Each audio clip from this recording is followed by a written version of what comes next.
So here's a Christmas check for your marriage and how to invite God into what's broke. The end of the year has a way of slowing us down.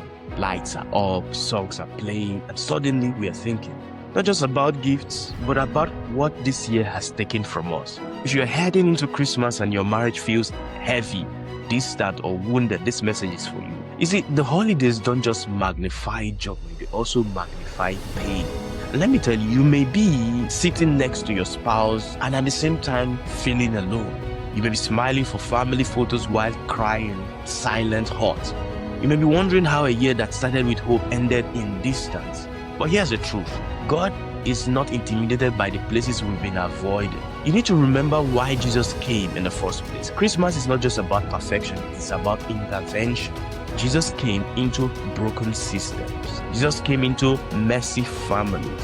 Jesus came into wounded hearts. Jesus came, according to Isaiah 9 verse 6, to call him, so that we can call him the Prince of Peace. And peace is exactly what struggling marriages need. So if God can enter a broken world through a manger, he can enter a broken marriage too. So here's an end of the year heart check for your marriage. Before this year ends, ask yourself, where did bitterness replace grace? Where did pride replace humility? Where did routine replace intentional love?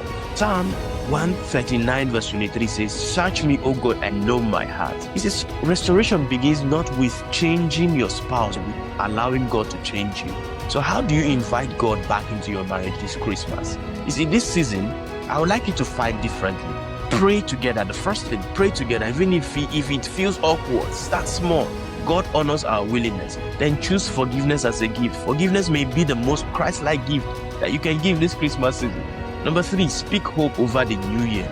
Don't rehearse what went wrong. Declare what God can still do. Number 4, lay your marriage at the feet of Jesus. Just like the wise men, bring your most valuable offering as your covenant. You see, there can be hope for every marriage, and every marriage can have a new beginning.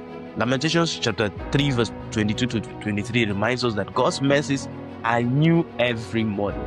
So this year, may your wounded marriage be renewed, but it will not be defined by wounds. The same God who brought light into darkness is still working miracles today.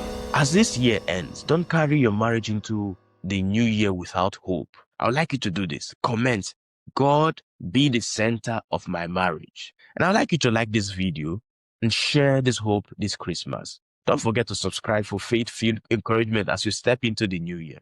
Now, this Christmas, let Jesus be more than a tradition. Let him be a restorer of your marriage. Until next time, it is Pastor Cheeks. God bless you.